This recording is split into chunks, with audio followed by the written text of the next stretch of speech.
Por exemplo, então na segunda passada acabou acontecendo mesmo. Esse encontro aconteceu e o ambiente da luz cria também uma piada, ao mesmo tempo cria um constrangimento e rolou um encontro aqui. A galera terminou no Jobi, então deu certo, né? E a outra coisa é que depois que a gente terminar aqui também, vamos descer um pouquinho lá. E lá embaixo tem mais uns 5, 10 convidados nossos. Tem 150 pessoas aqui. Eu pergunto, você é mais velho ou mais novo? Mais novo, né? Como que foi isso? Um indo para essa área de negócios e o outro para essa área mais coach no cinema? Olha você. Em casa, nunca teve essa destinação. Um faz isso, outro faz outro. Né? Já começou? Nós pais somos empreendedores.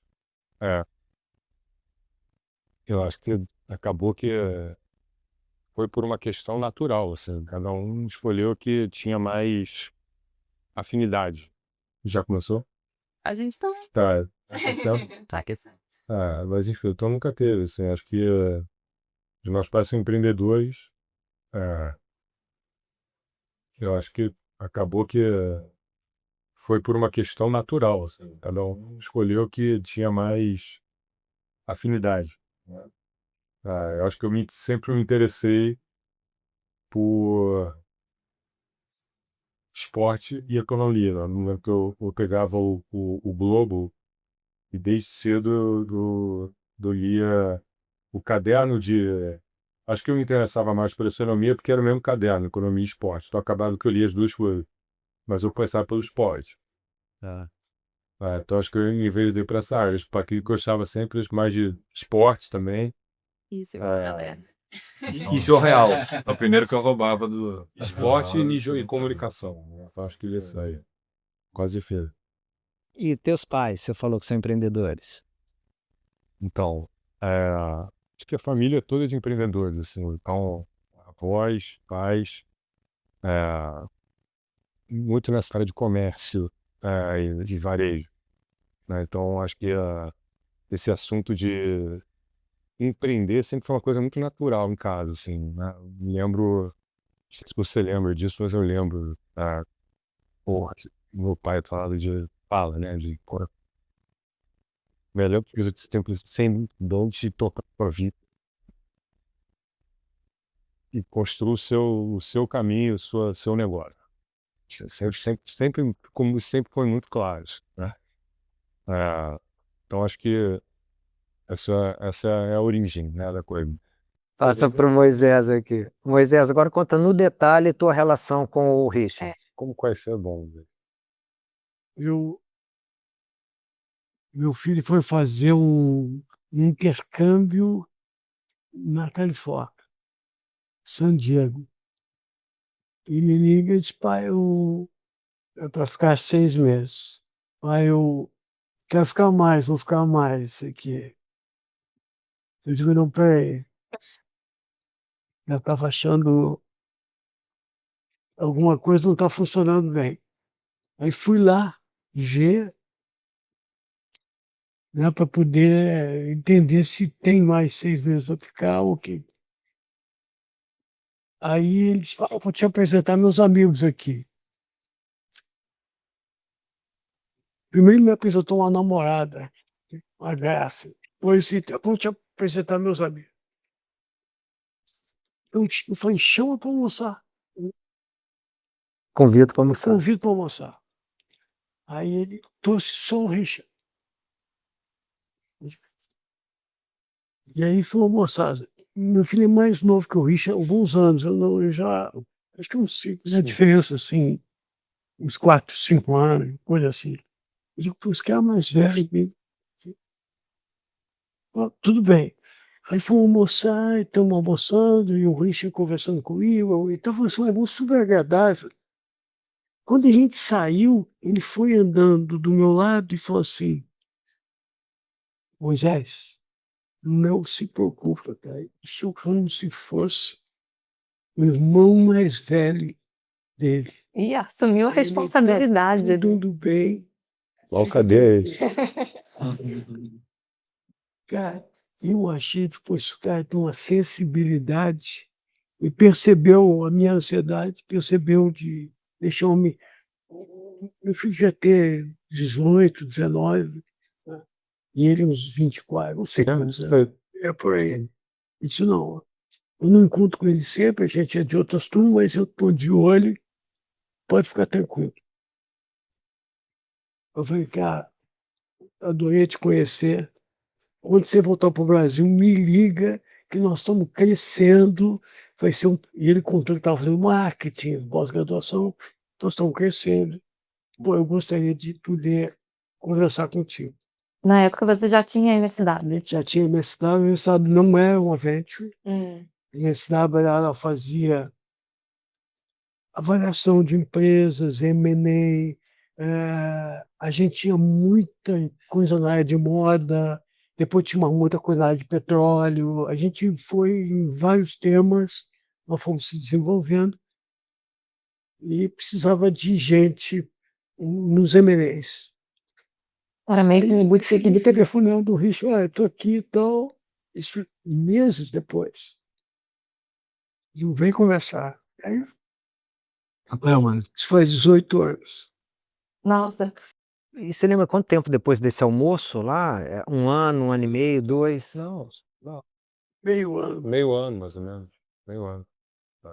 E Moisés, o que fez você chamar ele? Porque assim, uma coisa é você conhecer o amigo do seu filho, que você gostou e gostou como pessoa, mas o que fez você contratar O o Richard? Richard foi a coisa da sensibilidade que me chamou a atenção. Uhum. E nós éramos um grupo muito técnico. Eu tenho um doutorado em finanças, eu sou de formação de engenharia, e o grupo é mais. E o Richard, eu olhei e disse, pô, primeiro você olha o caráter da pessoa, o jeito de ser. E a competência dele é de comunicação, marketing, tudo que a gente precisava. E realmente Encaixou ali. ele encaixou perfeitamente, né. Hoje ele já faz conta lá, ele fica fazendo valor presente, estragando ele um pouquinho. Agora tive mais essas coisas bem, né? Mas Já tá, mas Mas lá você estudou marketing, então, em San Diego? Na verdade, foi o momento que eu migrei, assim, né? Eu formei aqui na PUC, Em economia, em administração. administração. Como na PUC, eu trabalhei na empresa júnior da PUC. Ah. E acho que a empresa júnior, acho que assim, é um dos lugares que mais forma empreendedores, né? Então, ali acho que aquilo também realmente florou mais ainda, assim, né? O meu time lá de pesquisa de mercado, que era que a gente fazia, eles sempre a gente falou assim, olha, vamos todo mundo para o mercado e quando a gente pegar um pouco de bagagem, a gente volta a trabalhar junto, porque a gente gostava muito, a gente dormia na empresa. A gente gostava, realmente gostava de trabalhar ali naquele ambiente. Só que aconteceu até mais rápido do que o que a gente esperava. Assim, um foi para a McKinsey, o outro foi para a TIM, o outro foi para... Todo mundo foi trabalhar bem, se encaixou bem, todo mundo saía bem de empresa júnior. Só que eles rapidamente falaram, não queremos ser executivo, quero empreender. Eu ainda resisti um pouquinho, L'Oréal, depois eu fui trabalhar na empresa de consultoria, só que uma hora também a gente falou, cara, Richard, ou você vem, ou a gente vai ficar pelo caminho. E aí eu falei, não, tá bom, eu vou. Então eu fiquei um momento, assim, né, entre consultoria e a Pointer, que o Patrick mencionou, que era uma empresa a gente fazia pesquisa de mercado com recomendação de ação. Então, assim, era uma coisa meio... A gente tinha um sócio que foi McKinsey, né? Então a gente tinha expertise de pesquisa de mercado e ele tinha expertise de consultoria. Só que o que a gente descobriu é que a gente não sabia nada de consultoria, um pouquinho de pesquisa, porque a gente entregava resultado de pesquisa com recomendação de ação e os clientes falavam assim, pô, muito legal essa recomendação, isso não me interessa não, eu quero só da pesquisa, só o resultado de pesquisa mesmo. Em que ano é isso? Isso é 2002. Porque eu acho que era um momento que se falava pouco, né, de investimento. Não tinha, não É. existia startup, não era, né? XP, né? Não tinha, né? Enfim, e aí, num determinado momento, eu descobri que, às vezes, a pesquisa dava um resultado que o cliente não gostava, né? Aí você chegava e mostrava para o cliente pesquisa que eu. Falei, pô, mas eu não posso mostrar isso, né, para o meu chefe. Falei, pô, mas é isso que a pesquisa deu. Falei, não, mas então você dá um jeito de resolver essa pesquisa. Não, não tem jeito de resolver a pesquisa. O jeito é o que está aqui. Né? E aquilo também foi caindo uma ficha gigante para mim que, assim, não vai ser. Aqui eu não vou me realizar. E aí, como, né, acho que uma forma de buscar um caminho foi fazer uma pós. Aí eu fui para San Diego, para a Universidade da Califórnia. E lá eu dei uma migrada, também foi tão marketing, lá eu já fui um pouco mais para finanças. E aí eu trabalhei no Merrill Lynch, como, né, fiquei um tempo lá como um programa de trade. E foi nesse momento que eu conheci lá o Moisés e o Alex. O Moisés, quando eu estava lá, foi durante um ano. Será que a gente já começa oficialmente? A gente. O encontro de segunda é isso, já começou. Porque vocês se encontraram aqui no Zux Studio. Ao mesmo tempo, tem uma galera que se encontrou ali na library do I12 e está assistindo essa conversa ao vivo. Então, oficialmente é só fazer uma abertura, mas saber quem é o Patrick, saber quem é o Márcio, saber quem é o Moisés e a relação de vocês com o Richard já é parte do encontro, já é parte do programa, já é parte desse momento nosso. E Startups com a Stephanie, eu, o William, do Canal 21, somos os mediadores desse encontro para poder marcar, para poder... Moisés aqui falou lindamente que tem ali na Argumento, na livraria da Dias Ferreira, o programa do Carioca bom é não ter programa.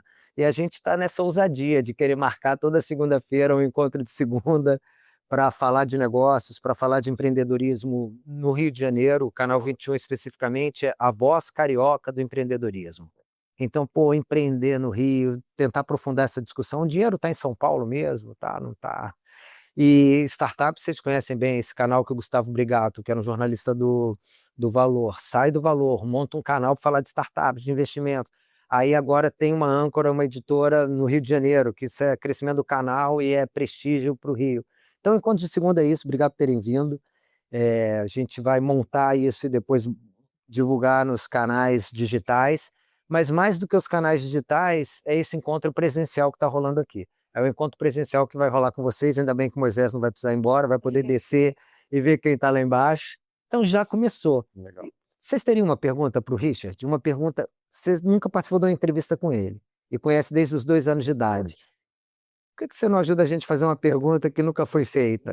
Vamos lá. O Richard, ele sempre. Uma das coisas que ele queria muito era fazer carreira fora. E eu falava, cara, pelo amor de Deus, vem pra cá, chega, fora para acidente, para os Estados Unidos, vem até lá, visitei, ficamos lá e tudo. E, pô, mas. E volta quando? Ele, calma, mais 6 meses aqui, né? Ele falou, por mais 6 meses. Mas e aí, o que fez você voltar? Foi Moisés? Não, eu acho que eu sempre tive esse sonho mesmo, né? De morar fora e ficar fora mesmo, né? Então, morei lá com 16 anos, muito jovem, numa família, assim, no interior de Washington. Depois, eu morei na Carolina do Norte, fazendo intercâmbio com a PUC.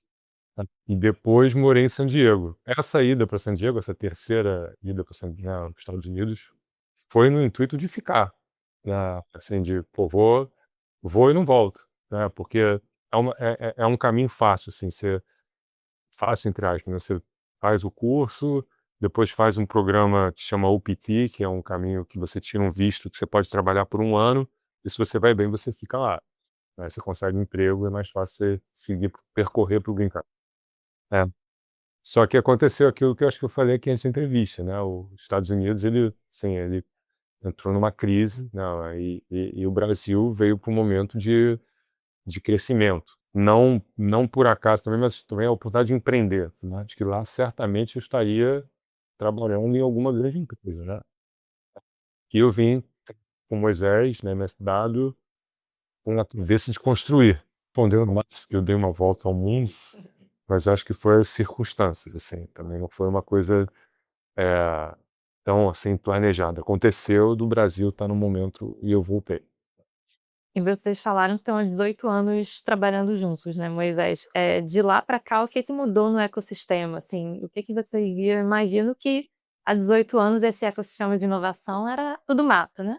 Hoje em dia, o que que tá diferente, assim? A gente é menos movido pelo ecossistema do que a gente fala dele, né? Você está sempre...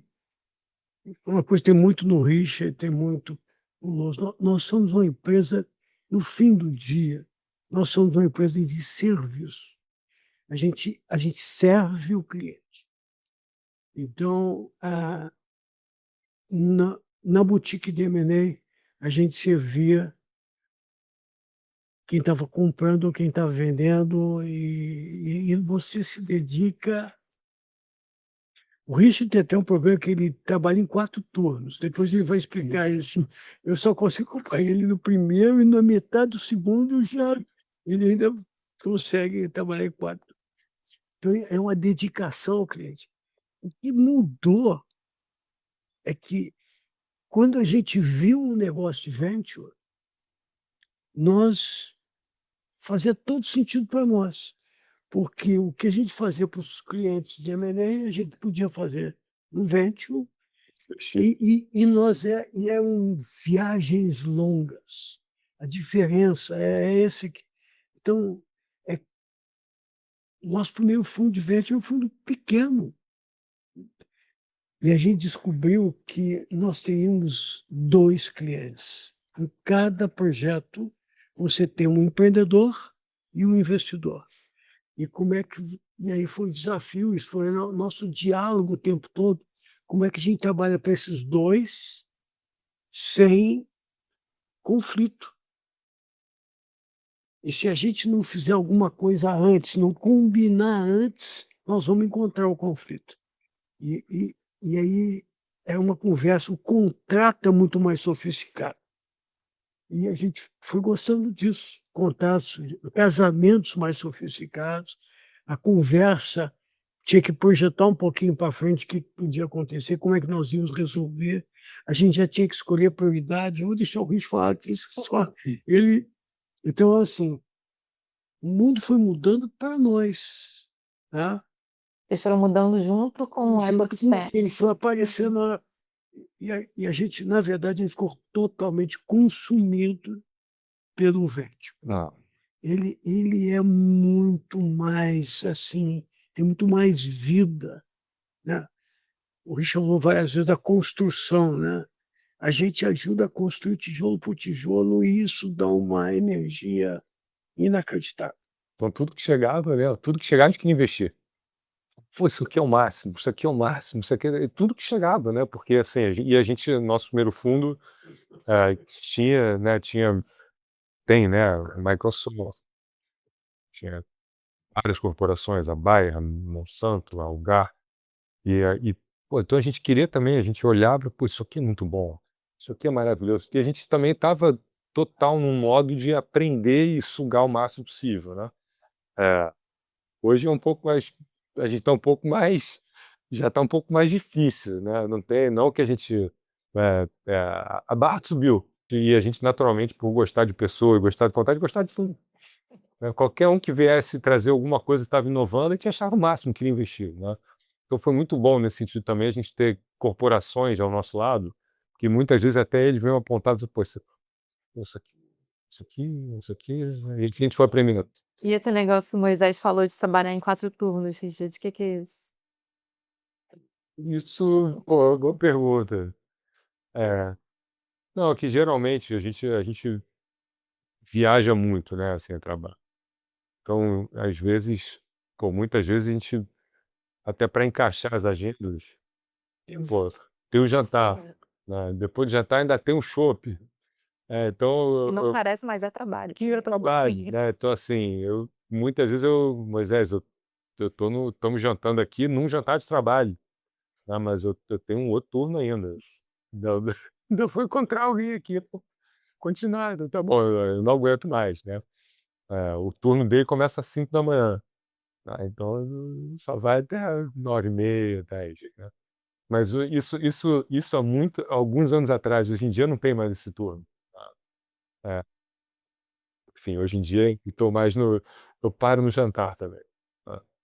O que mudou para você conseguir equilibrar mais? Foi uma decisão consciente ou foi conseguir delegar? Ter filhos. Obriga, né? Pois é. Filhos, né? O crescimento do filho simplesmente obriga, você não tem mais essa flexibilidade, não. Acho que E dá para fazer um paralelo, assim, entre ver uma empresa crescer e ver os filhos crescerem? Você consegue identificar momentos, assim, que são parecidos? A adolescência, aquele final da infância? dá, super dá. Eu uso isso como analogia, assim. A gente sempre também falou, até interessante sua pergunta, a gente sempre fala, né, até no nosso primeiro fundo, a gente fala né, do portfólio como uma grande família, assim, né, e a gente não costuma falar de um ou de outro especificamente, até para não, né, Pra pô, eu não vou priorizar um filho ou outro, né? Então dá para fazer um pouquinho desse paralelo, né? É, mas são coisas diferentes. Não, eu perguntei porque vocês estão agora com um fundo novo, né. E aí, qual que é a emoção? Como se estivesse nascendo um filho novo, assim, ou é como se fosse uma continuidade do trabalho de vocês? É, Como a tá esse momento para a empresa? gente está num momento interessante, né? De fato, a gente acabou de captar o nosso quinto sim, que é um fundo com o Banco do Brasil, que é o DV Ventures 2, né? É, então, a gente está bastante entusiasmado, não só pela questão de ter um fundo novo, mas pelo fato do que está acontecendo, né, vou falar um clichêzão aqui, mas com inteligência artificial, né? Então, a gente tem visto muitas soluções que são realmente transformadoras e que muito eficientes, que vão gerar produtividade, vão gerar, enfim, ganhos enormes para todos os tipos de indústria, né? Principalmente nessas indústrias mais digitais, né? E a gente quer fazer parte disso, né? Então, ter um fundo novo, com dinheiro novo, com o banco, né? Que é um super parceiro, né, desde o nosso primeiro fundo, e começar uma jornada nova, né? Começa super, é sempre muito legal, né? Não é também assim, acho que nesse business de venture capital, de gestão né, de ativos, assim, a gente não está numa corrida por asset under management, né? Que você estamos aqui buscando, né, o maior número de fundos e investidores. Não é. Assim, acho que o nosso negócio é um negócio que é quase que como artesanato, tá? Assim, eu acho óbvio que existe aquelas gestoras enormes que vão captar milhões e bilhões, mas eu acho que assim, ainda tem muito o papel dos sócios querendo estar muito perto dos empreendedores e botando a mão para ajudar, né, a desenvolver os negócios deles, né? Então, e a gente tem muito essa característica.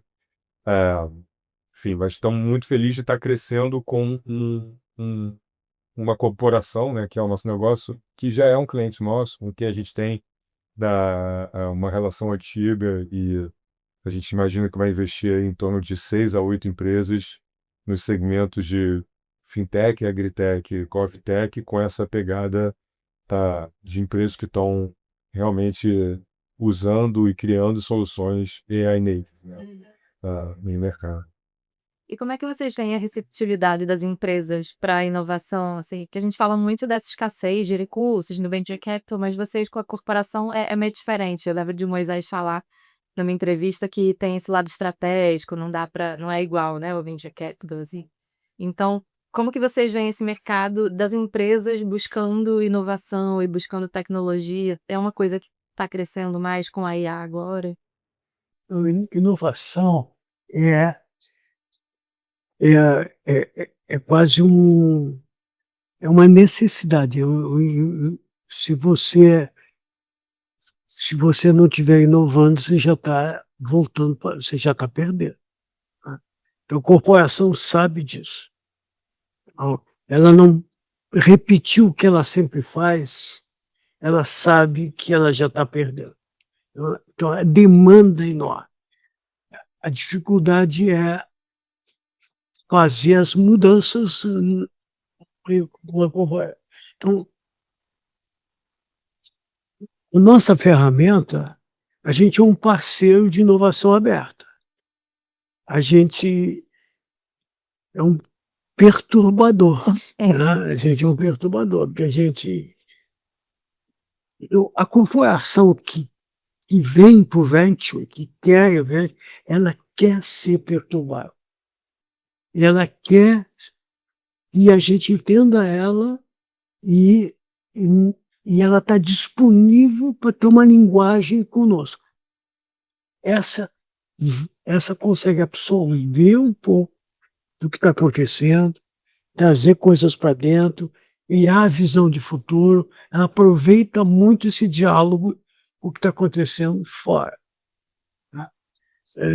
E não estou mais acreditando na corporação totalmente fechada, que vai ter soluções e transformações todas acontecendo lá dentro. Ela vai ter que comprar muito caro mais adiante e talvez Talvez fique pelo caminho. complicado, um caminho complicado. Que a gente eu acho que um ponto, assim, a gente está nesse elo, se você pegar uma caixa de ferramentas de inovação corporativa, né? O Corporate VC, ele é a ferramenta talvez mais sofisticada, né? Por quê? Porque além de você, de alguma forma, buscar inovar com alguém, né, com uma startup que está desenvolvendo uma solução que provavelmente aquela corporação não vai fazer em casa, a corporação vai ser sócia, minoritária daquele negócio. Então, assim, tem uma alta complexidade e é sofisticado, tá? Até porque corporação também não tem essa natureza de ser minoritário de um negócio, tá? Então, eu acho que até uma vez até ouvi um diretor do banco, né, falar isso, que eu achei o máximo. Dá o crédito aí, aqui ao Pedro Bramon, que ele falou: fazer CVC para a corporação é um exercício de humildade, tá? Que sabe que não vai fazer dentro de casa tão bem, sabe que é importante, precisa aprender, precisa tocar naquilo, e essa é uma grande oportunidade. Já tem gente fazendo bem. Sim. Então, eu acho que as corporações que percebem isso como uma oportunidade de negócio, né? Não como vou fazer aqui uma inovação, né? Elas se alavancam, vão muito bem. Né? E como que você vê esse ecossistema aqui do Rio, assim? A gente estava comentando, né, que às vezes precisa ir para São Paulo. O que falta para a gente ter mais empresas aqui, mais preocupação com investimento? O carioca é um caso à parte, assim, né? Ser observado, né? Aquela coisa da gente, vamos combinar, e não combina e não faz, né? Combinar de combinar. Então, se tem essa coisa da informalidade que às vezes atrapalha um pouquinho. Mas eu acho que assim, o Rio ele ficou pequeno. Então, assim, eu acho que o que acaba acontecendo no Rio é que, como o mercado ficou pequeno, ficou muito reduzido, as empresas estão meio que lutando por uma sobrevivência. Eu acho que assim, existem projetos que visam justamente sair desse lugar, fazer com que o Rio saia desse lugar. Esse é um ambiente que tem esse, né, esse propósito. Eu acho que um projeto que a gente está super envolvido, que é o Porto Mara Valley, né, nasceu com esse intuito, né, que é o de fazer um hub de inovação com uma escola de matemática e ali ser um lugar onde o Rio se une para fazer acontecer inovação.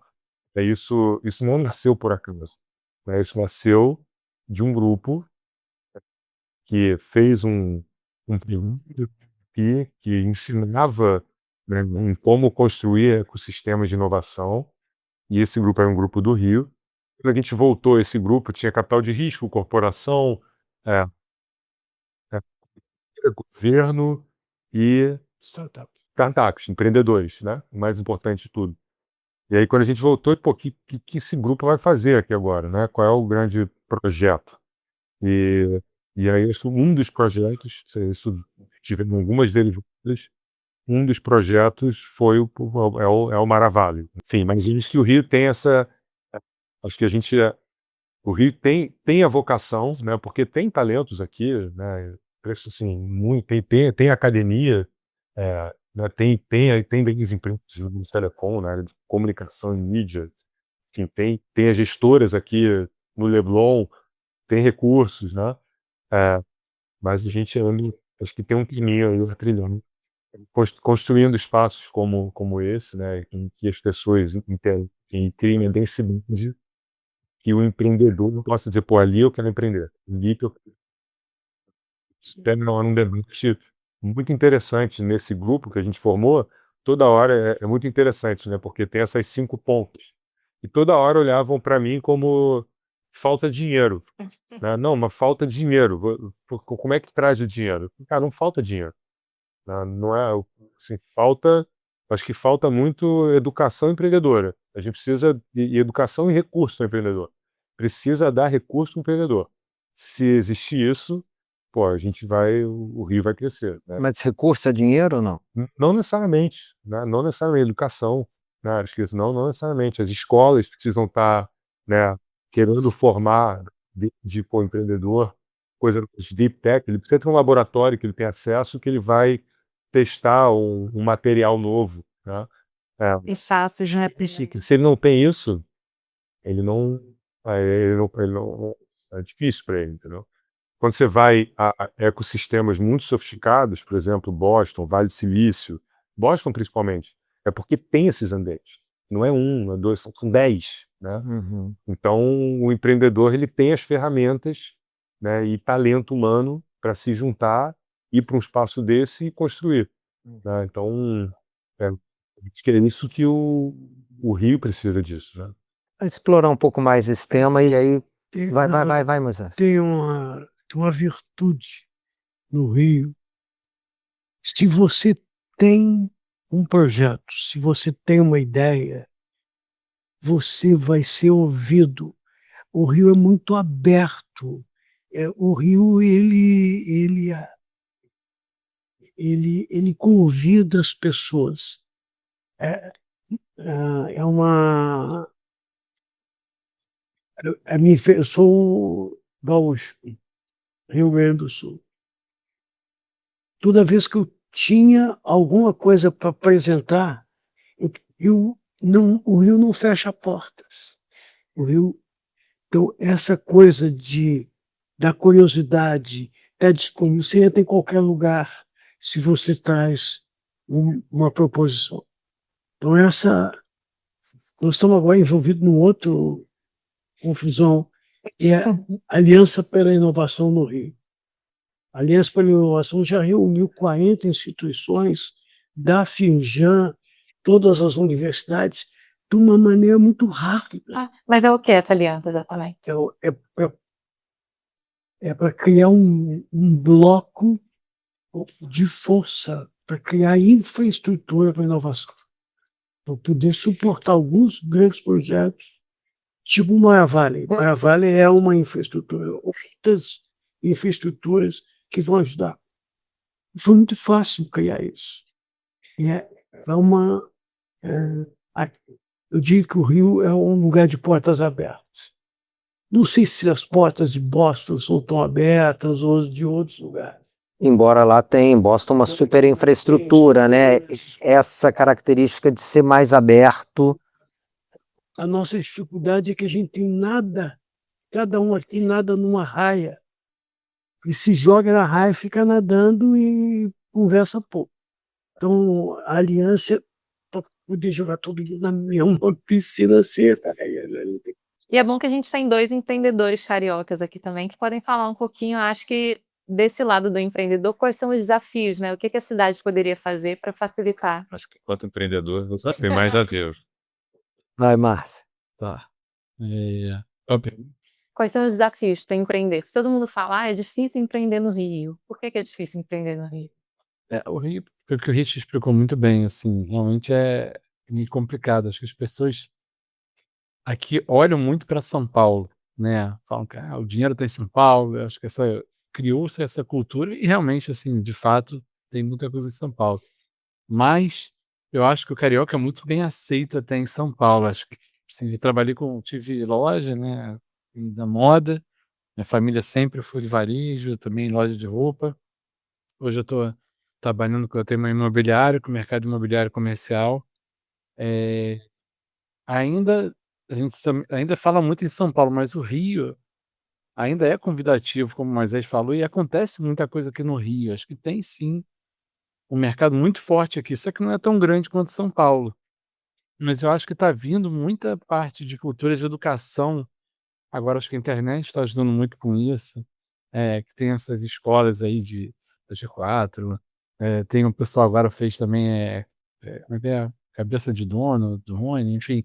Eh, então tem muita coisa que está ajudando o pessoal a empreender também no Rio. Então isso aí eu acho que essa parte eh, do ensino, né, que está faltando muito aqui, que como você vê, em São Paulo já tem essa Link, que é uma escola que ensina a empreender, aqui no Rio ainda não tem isso, apesar de ser caro, mas já existe em São Paulo. Acho que a internet está ajudando bastante também para isso. Mas acho que o Rio tem sim, Isso é uma discussão enorme, eu vou te ensinar a empreender. é, Eu acho que me fiquei preocupado com uma escola que ensina que todo mundo aqui é empreendedor. Você está fazendo uma inovação aqui e ela está vindo, todo mundo é empreendedor. Você tem que permitir isso. Todas as escolas aqui, igual o Baixo estava falando, nossas escolas já têm esse espírito, está vindo, né? Naturalmente. Hoje você vai para a escola de engenharia, o Ancha foi do Zé Júnior, né? mas eu acho que o Rio tem muito, acho que tem muita coisa boa no Rio que infelizmente até não é usada e acaba que São Paulo ganha muita fama até, por isso, mas eu acho que o Rio tem muito espaço, assim. Patrick podia dar o ponto de vista da indústria criativa, a gente também é a cara do Rio de Janeiro. Queria dar um pitaco, porque assim, eu não considero nem empreendedor, eu tenho uma empresa para poder trabalhar com o meu ofício, Tem empresa empreendedor. né? Então, assim, não é. Se eu pudesse, eu não teria, né? Com todo respeito aos empreendedores. Mas eu discordo um pouco nesse sentido de que o Rio não tem esse espírito empreendedor. Eu acho exatamente o contrário. Hoje a gente não tem, talvez, o capital todo concentrado aqui, e né, com certeza não, né? E também a quantidade mesmo de pessoas, né? Volume, né? Qualquer coisa que você abre em São Paulo, você tem volume, né? Eu tive agora recentemente em São Paulo, estava conversando com o Uber, que era sírio, estava vindo provavelmente refugiado de guerra, já estava há mais de uma década aqui no Brasil, inclusive ele veio primeiro para o Rio, depois foi para São Paulo, e o Uber dele era perfeito, todo cheiroso, com perfume, com coisas árabes vendendo atrás, Eu super... peguei esse carro lá, é sensacional. O cara era um desses carros elétricos, assim, o cara tudo arrumado, todo. E falando perfeitamente português. Ele falou que ele morou primeiro no Rio, morou inclusive na Rocinha, depois foi mudando de lugar e foi parar em São Paulo. E ele falou: olha, o meu coração está no Rio, eu fiz meus amigos todos no Rio, aqui eu vim para ganhar dinheiro, porque realmente eu estou abrindo um negócio aqui que eu sei que vai ter movimento, vai ter gente para chegar. Qualquer coisa que você abrir, uma birosca vai ter movimento, se botar no lugar, né? Então é só uma questão mesmo de volume. Mas aqui, se você for pensar, tem uma coisa que talvez nós nos destacamos, né, Lucas, que é exatamente a criação, a inovação, a criatividade, né?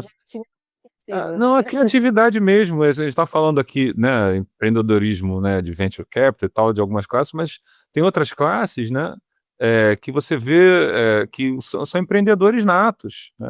O mercado informal é um dos maiores que existe, né? O mercado informal, os caras são mega criativos, eles são. Você vai na praia e você vê, né, o que são os vendedores, tem de tudo que você puder imaginar. Outro dia alguém me veio falar que tinha cafezinho na praia, nem me surpreende, óbvio, mas assim, que às vezes a pessoa tá vindo tomar um café, o cara vendeu tudo, entendeu? Cafezinho. Então, assim, tem de tudo. E se quer ir num lugar para você ver empreendedorismo informal assim na veia, e você vê realmente tudo, muito mais do que os produtos da Amazônia, que curavam tudo, você tem de tudo. Vai pegar um trem da Central até Japeri, dá uma rolê no trem da Central, você vai ver o que é empreendedorismo. Aí você vai ver que os caras vendem de tudo, e mesmo você não queira comprar, você vai ficar com vontade. Porque a criatividade, a maneira de vender, o marketing, a organização, o pensamento criativo mesmo, isso está inerente aqui no Carioca, até por necessidade mesmo, por sobrevivência. Mas isso brota, né, da alma do carioca. E a pessoa gosta de interagir com esse tipo de informalidade, né? Isso conquista, né? A gente traz essa... Eu acho até que essas pessoas deviam estar alçadas empreendedorismo mais altos, né? Porque eles são realmente, né, com nada eles fazem alguma coisa, imagina com alguma coisa, o que eles não fariam. Sim. Vou aproveitar o gancho para perguntar, então, justamente isso. O que o empreendedor carioca tem de diferente? Vocês conversam com empreendedores do Brasil inteiro? Existe alguma característica que seja bem carioca, assim? Acho que tem uma coisa que é um traço muito comum, assim, eu não vou nem. Acho que tem uma coisa de informalidade, assim.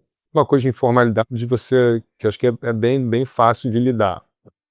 Tem a parte de trazer e botar gente para dentro, assim, de ir atraindo gente boa, né? Colher, enfim. Acho que o Clanunca tem essa coisa do atrair para perto gente boa e, né, e conseguir construir time, né, por essa questão. Então acho que isso é a gente vê, assim, tem mexidas que, pô, a gente vai lá e vê o time, assim, pô, é super legal, assim, de ver de quando a gente investiu e tinha 3, 4 pessoas e hoje tem uma empresa que tem 150, né, pessoas, assim, dá muito gosto, né. Isso também é da origem do ser carioca ou ser paulista, né, acho que também não é bem tanto por aí. Existia um grande gap que era capital. Esse gap ele foi muito reduzido, muito reduzido. Hoje, a gente construiu o primeiro mapa do ecossistema lá em 2017, a gente fez um mapa do ecossistema, assim. E eu me lembro, assim, tinha um buraco gigante, assim, cabia num papel, para começar, cabia numa folha. E isso, assim, é engraçado, há 2 anos já que a gente, assim, tem essa pergunta, né? Desde que começou todo board, a gente pergunta como que você está usando para os empreendedores. Como que você está usando e qual é o impacto, tá? Como você está usando e qual é o impacto. E tem resposta errada para essa Não pergunta? tem. Acho que não, porque está todo mundo descobrindo, né? Uhum. Só que lá atrás, assim, por exemplo, eu acho que eu pude acompanhar a evolução né, em muitos modelos. Assim, lá atrás eu acho que era muito uma coisa de chatbot, um primeiro atendimento, né? Uhum. Hoje não, assim, hoje você tem equipes inteiras que estão sendo substituídas para desenvolvimento, né, né, para desenvolver com Code, com Logo, enfim, com todas essas ferramentas. Então, cada vez mais a gente, assim, assim, as empresas vão precisar de menos recursos, né? Então, assim, a gente estava debatendo isso. Será que precisa de tanto dinheiro numa série A, né, para realmente botar de pé? Né? Ou será que o O dinheiro, em modelo vez de está ir sendo para muito, o modelo de VC está sendo muito questionar, né? questionado, né? Porque você consegue fazer muito mais com muito menos. Né? Sim, mas e os custos de cloud, essas coisas não compensam, não? Os tokens ainda são muito caros. Uhum. Né? Então, assim, acho que esse ainda isso está começando a acontecer. Como está todo mundo em experimentação, né, tem muita gente que já tem empresa descobrindo que, pô, peraí, mas aquele cara me custava menos do que a quantidade de tokens que eu estou gastando para desenvolver. Então, assim, a gente ainda não chegou tá longe de chegar ainda nessa curva ótima, tá? A gente está, acho que assim, até né, as grandes empresas, na Anthropic, na OpenAI, eles estão aprendendo qual é o modelo de negócio que eles vão Sim. escalar. Né? Então, se eles estão nesse, imagina a gente que tá aqui como meio que marionete testando tudo. Uhum. Mas eu acho que em algum momento, assim, vai chegar isso vai otimizar. Moisés, como é que é para você? Você imaginaria, sei lá, 30, 40 anos atrás? Todo dia eu acabo usando, a gente está desenvolvendo uns robôs de análise. Outro dia eu, irritado um pouco com a perfeição das coisas que vinham, eu perguntei por chat se, com uma conversa que a gente tem tido, se ele podia fazer um meu perfil. E se ele me conhecia e se ele podia falar um pouco sobre mim. Pô, aí veio 5 páginas. Na perspectiva disso, na perspectiva daquilo, você é assim. Ele veio para minha mulher. Você acha que esse cara está falando certo? Ela leu, ela disse, pô, Gosto se o Moisés confia mais na opinião da mulher dele sobre ele do que na opinião dele mesmo.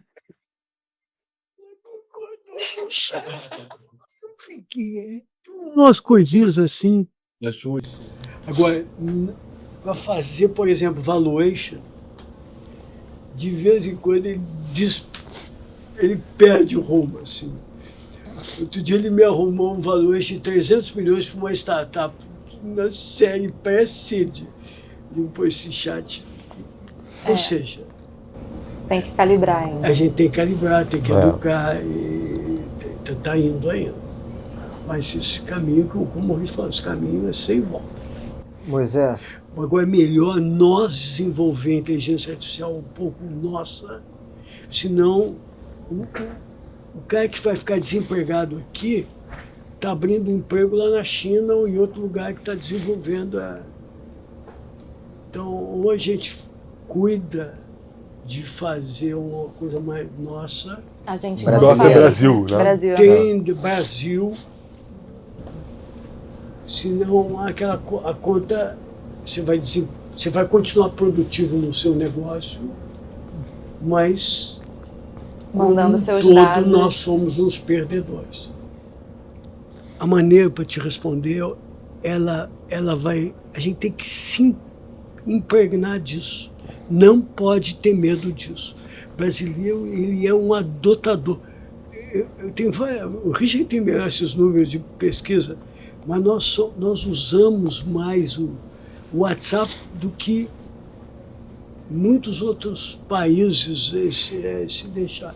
Nós somos curiosos, então, se deixar impregnar por isso, e isso tem que ser nas escolas, desde nos ginásios, e depois nas faculdades, e a gente começar a usar e buscar nossas respostas. Bases de dados que só nós temos. Tem muitos negócios nesse país que a gente entende mais que os outros. Então a gente tem base de dados no agro, na energia, nas finanças, Na aviação. na aviação. aí não pode botar essa base de dados na Anthropic nem na Não, OpenAI, ela né? tem que ser pra botar a base proprietária, de dados tem que ser lá, local, né? já era, né? É, Então, daí eu a acho que importância de ter o data center aqui. não se defender dela, ao contrário.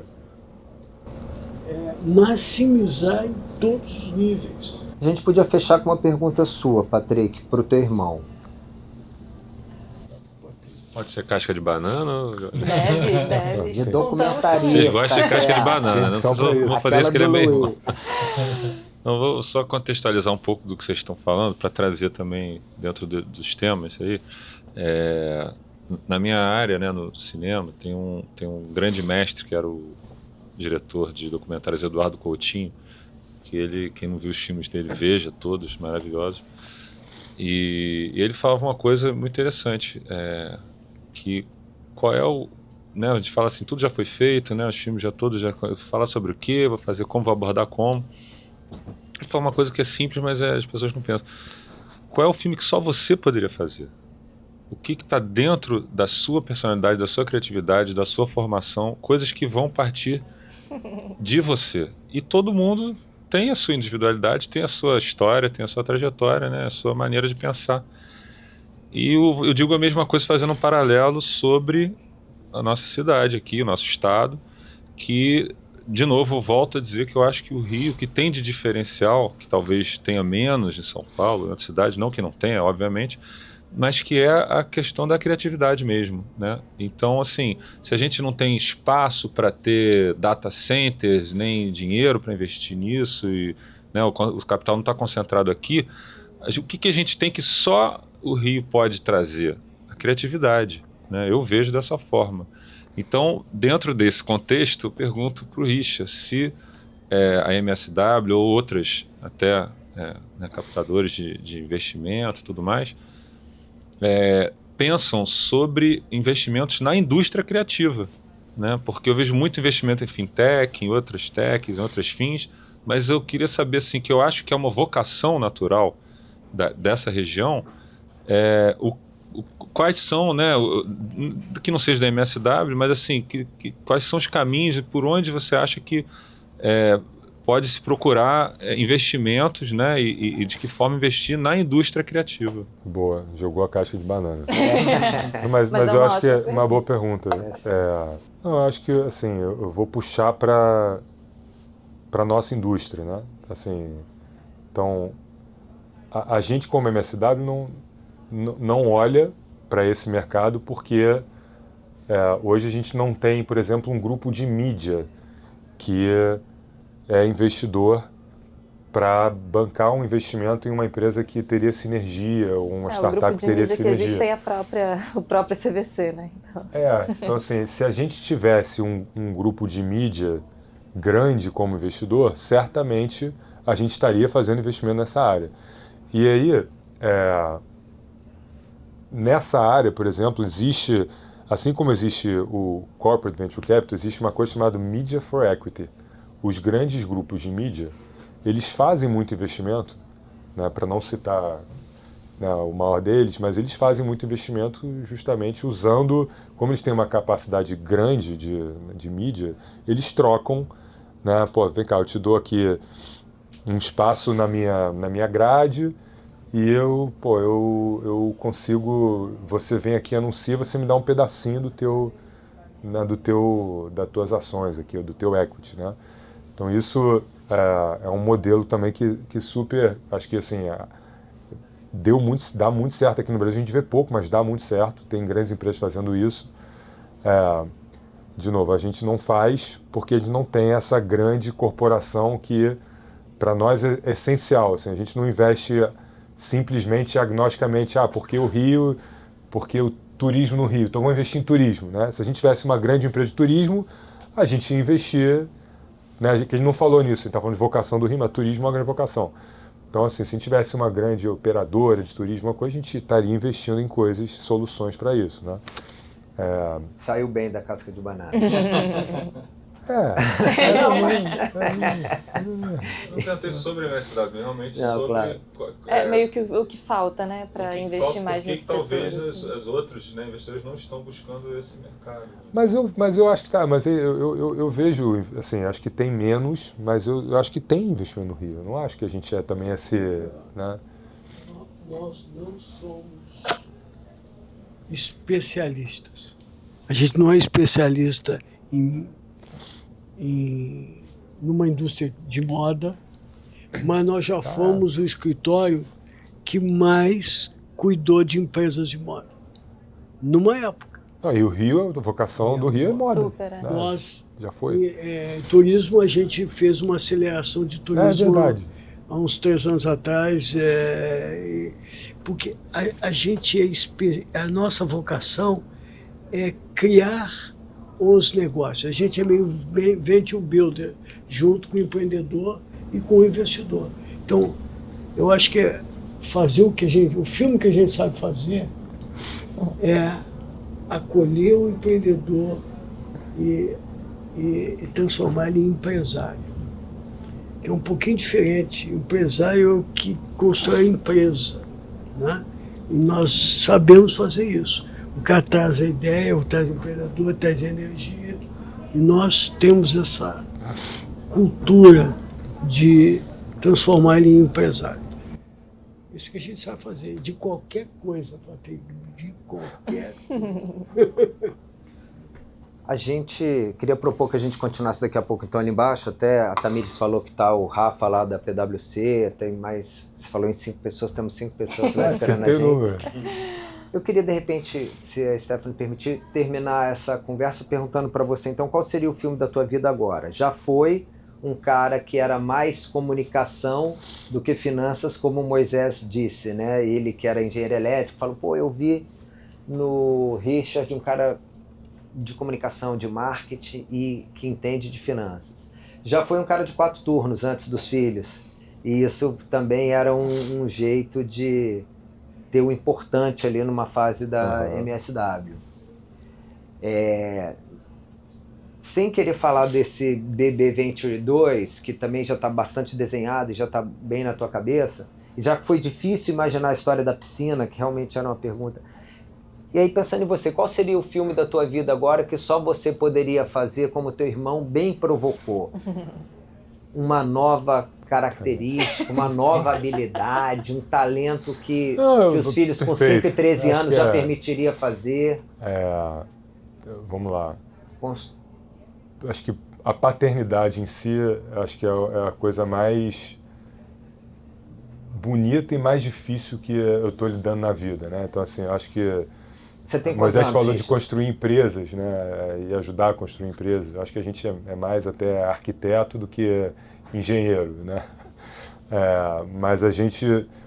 Eu tenho... É para revelar a idade? Se puder. 45. Tá. Mas eu acho que eu estou aprendendo muito a lidar com o equilíbrio entre empreender, né, construir uma empresa que ajuda a construir outras empresas e ser pai, né, e fazer isso, né, e ser pai, e ser marido, e, enfim, ser filho, e ser irmão, e ser amigo, são muitos pratos, né, então equilibrar tudo isso, há 10 anos atrás eu não tinha cabelo branco, por exemplo, né? Então isso dá bastante trabalho. Mas eu acho que tem enfim, acho que, sei lá, não sei, vai perder. Mas no trabalho, tem uma característica que é a tua próxima? Já foi ser mais comunicador? O Richard tem, melhor do que todos nós, ele pensa no outro antes de pensar nele. Aquela sensibilidade que você percebeu ali no primeiro encontro, né? Então, esse equilíbrio, ele vai... Talvez o consigo mesmo ele deixa para o final, e não sei se sobra bom. Acho que deu uma boa resposta. Que bom. Acho que deu... Obrigado, então, por ter Patrick vindo. quer... Eu só Patrick. queria reforçar, porque eu joguei a casca de banana, mas agora também vou, né, que nem a Marília Gabriela, né, da morde e assopra, né. Eu queria só confirmando que o Richard realmente é uma das, não é porque é meu irmão não, mas uma das pessoas mais generosas que eu conheço e que realmente tem um olhar para o outro diferenciado. Confirmado. Bacana. O papel do melhor amigo é falar, não, mais ou menos. Certíssimo, não. Eu ia falar que eu não vejo muito isso, mas não, tá certíssimo. Cara, então de onde vem essa história desse olhar? Porque um cara que queria ir para os Estados Unidos, vencer, morar. Aí Mary Lynch falou, vai lá atrás de uma oportunidade, o Brasil tá melhor que os Estados Unidos. Da onde vem essa história? Da empatia, que tá da sensibilidade que Moisés percebeu. É tão simples quanto acho que eu sempre vi meus pais fazendo bem, me educaram bem. Eu só me cerquei de pessoas boas. Tu viu o tamanho do irmão dele? Moisés? Sim. Ou ele faz o bem, mas não vai dar certo. Não que a gente já não tenha saído na porrada muitas vezes, né? Mas eu acho que é isso, acho que eu me cerquei de muitas pessoas muito boas, assim, né? E você acha que se reflete nas investidas também? Vocês buscam... 100%, acho que essa pergunta não veio, mas assim, uma das perguntas que a gente sempre se faz é se a gente se vê trabalhando para essas pessoas. Essa é uma das perguntas que mais, quando a gente está no nosso processo lá de análise, pode ter um melhor valuation, pode ter uma melhor solução, um melhor mercado. Se não der, né, uma empatia, uma vontade de estar junto, de trabalhar, de botar a mão, a gente não vai. E isso a gente é muito parecido, né? Então, assim, eu acho que essa coisa de ajudar o outro, enfim, acho que veio muito das pessoas que... Eu sou uma pessoa que sou fruto de todas as relações que eu tenho. Assim, eu vou, acho que tentando pegar o melhor de cada um, e sou um privilegiado, sem dúvida, menor dúvida. Está aqui, o meu privilégio está aqui. Gente, então a gente fica por aqui, né? Sim. Boa. A próxima entrevista na semana que vem. Sim. E tem sido um privilégio, né? Tem sido ótimo. Parabéns. Obrigado, gente. Obrigada. Obrigado por ter ficado até o convite. final. Isso marcou tudo. Que bom. Importante você estar aqui.